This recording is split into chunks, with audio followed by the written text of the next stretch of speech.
So yeah, how about that intro, huh? Little bit of bird watching, and which I actually use that too over on our side channel. So welcome back to the journey, friends. I'm actually going to come over here and delivering some eggs to Ma. She didn't want to come over to the house, but don't blame her. It's pretty bad. And then surviving the storm. Yeah, we actually had a really bad cell come through about 2 o'clock in the morning. Dropped some pretty good sized hail down, woke everybody up. It's pretty high winds. I don't know if a tornado came out of that one, but whew, it was definitely right over the top of us. So let me go drop these eggs off, and then we'll go look at some stuff. So actually over here behind the shed room and the tent, we have our ridge. So this actually, I've talked about this, is where we want to put in the cellar and stuff, but a lot of this ground here has to go down like 3 feet, right? But then we have stuff like this.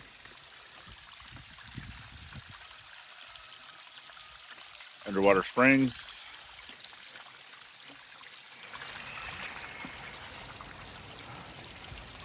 Another one, probably coming from the same thing. Just a bunch of places. All up and down this. So we already know, right? And then there's another big one down that way. So, but we had trenched all this out. So that's a lot of water does go that way.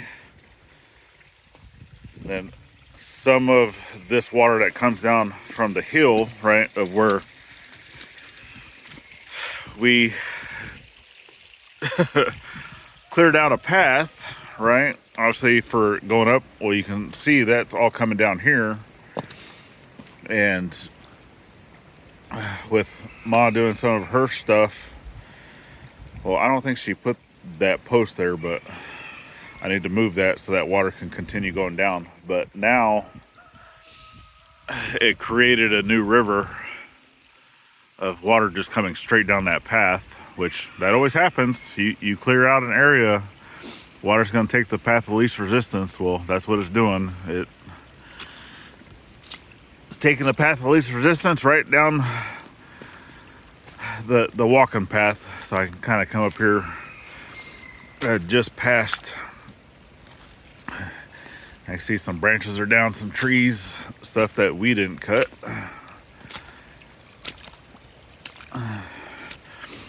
Yeah, it just coming straight down the path. All the way from the very top. So, lovely. New stream. It's a lot of water. And actually had seen, as I'm recording, I just got a message from my brother Paul, the bearded carpenter. So I'll check and see what he has to say here in a second. Get off me, Vine. So see, yeah, because it's with this log right here, it's making all that water go the wrong way. Let's see if I can't move it. We'll divert that water to go down here instead of going that way into the shed room. Plus Mom's been putting out all the stuff for her birds. So yeah, that's looking a lot better now. All right, well, let's continue on. So obviously water management is always number one thing whenever you have heavy water, but come look at this pond, y'all. I mean, you can only do so much whenever you're in a 500-year floods. You know, there's, I mean, 4 days, 5 days worth of rain. With the amount of rain that's coming through, that's just a lot. And culvert's still holding in strong. So it's only about 50% capacity with the amount of water that comes down. Obviously not everything comes to it because it just goes straight down the driveway. And then the pond,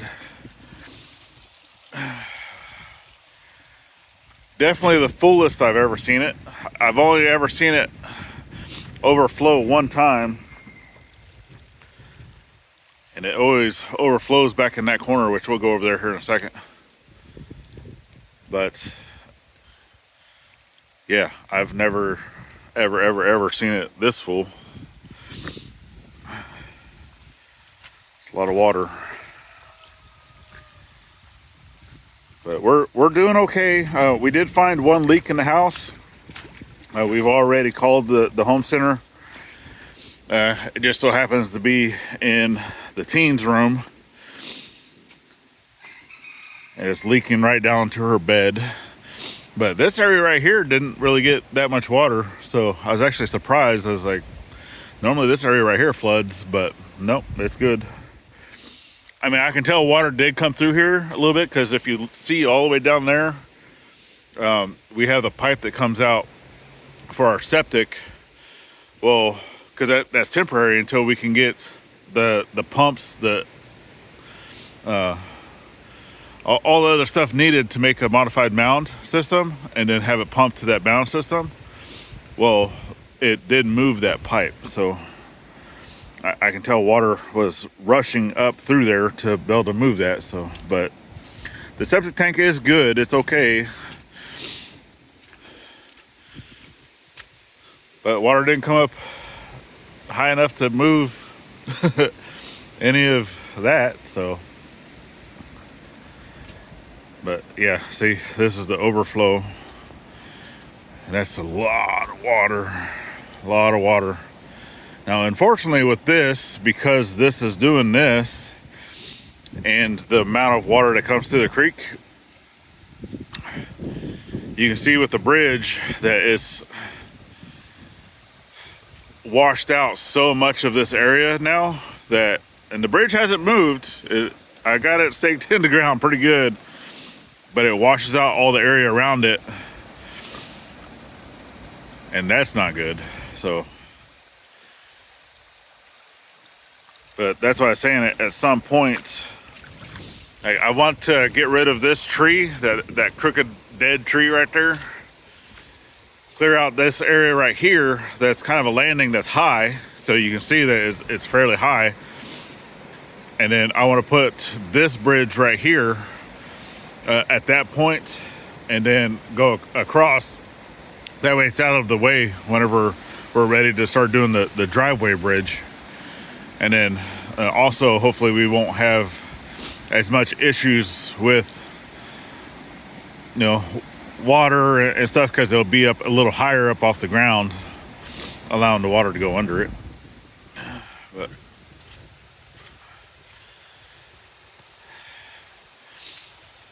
yeah, almost all of this area back here, because like I said, the water doesn't go to the cabin build site, it all comes to this side. And yeah, almost all of this back here is flooded. I can see water came even up here close to where I'm standing.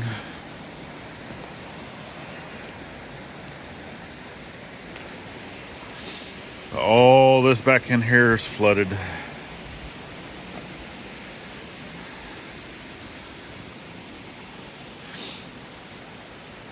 And a lot of this water is going to be coming from the ridge. I mean, yeah, some of that does come from the creek because the creek overflows, but a lot of this water, so if we walk down here, I'd be interested to see the gate post.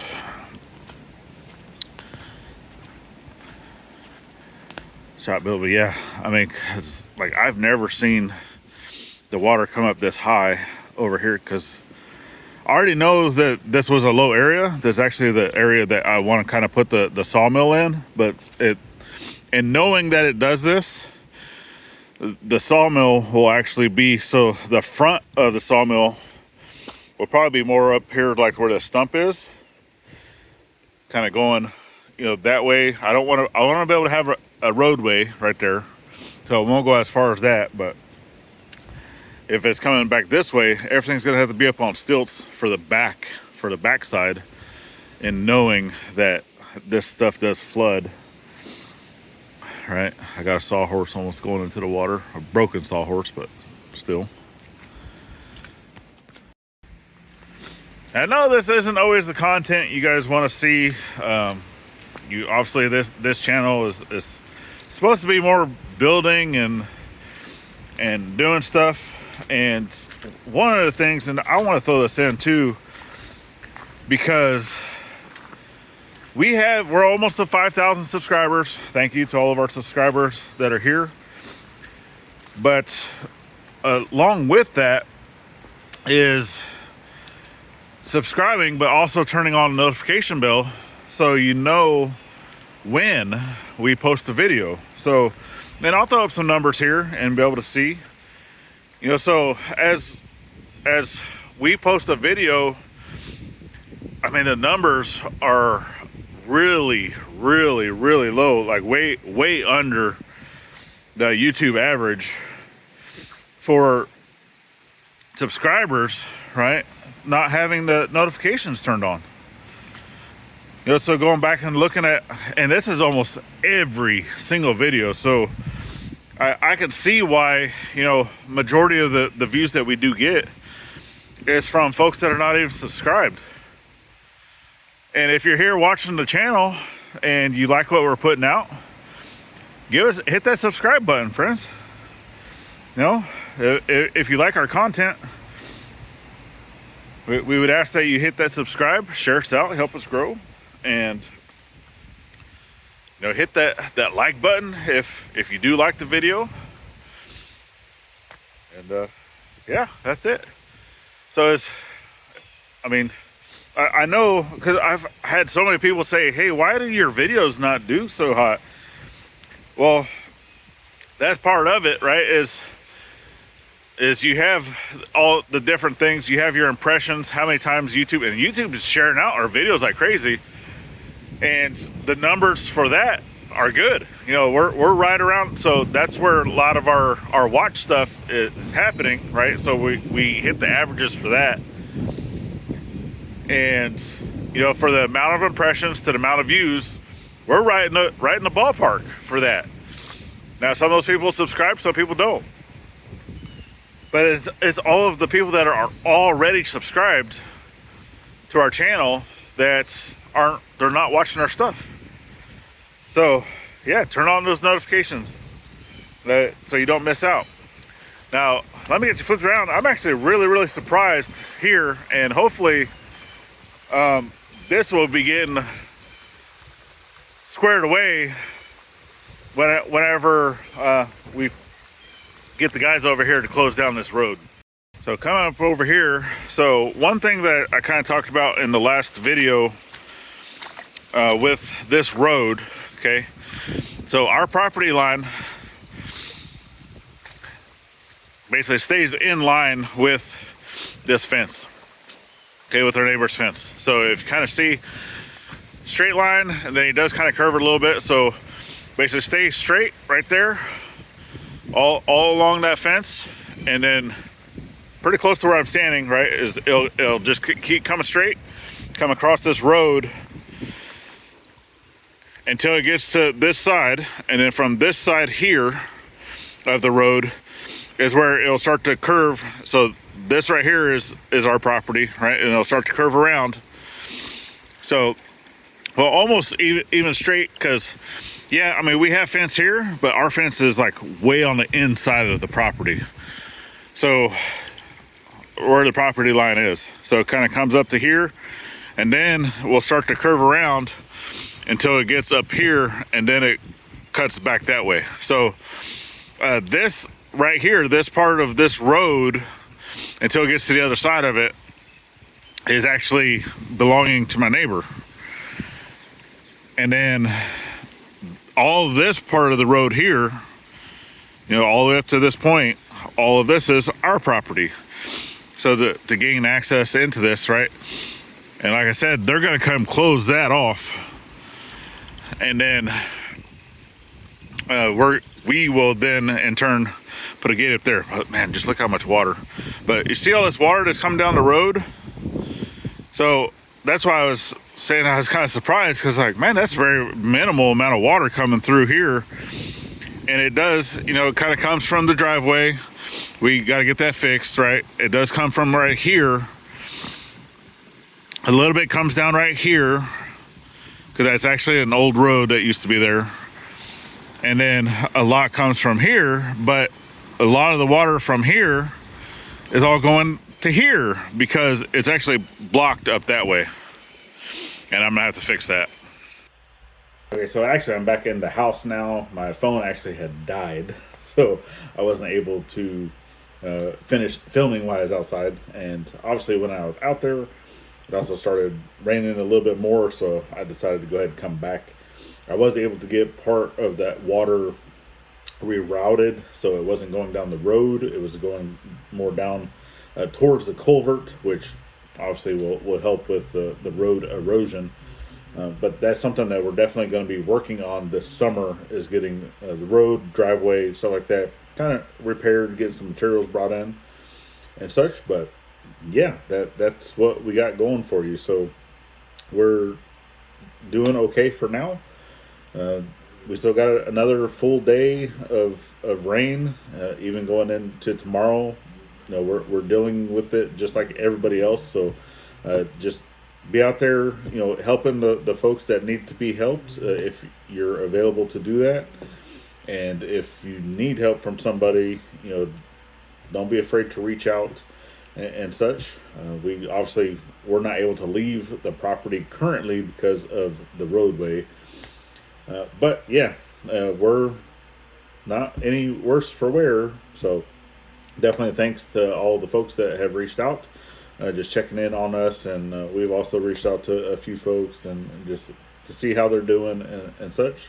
And so far, everyone right now is doing okay. So, but we thank you. If you'd like to stick around a little bit further to help us out, we have this other video that you can check out here, or the whole year's playlist over on this side. And then you have the icons at the top. Make it easy to subscribe both here and to our side channel. Turn on the bell notifications.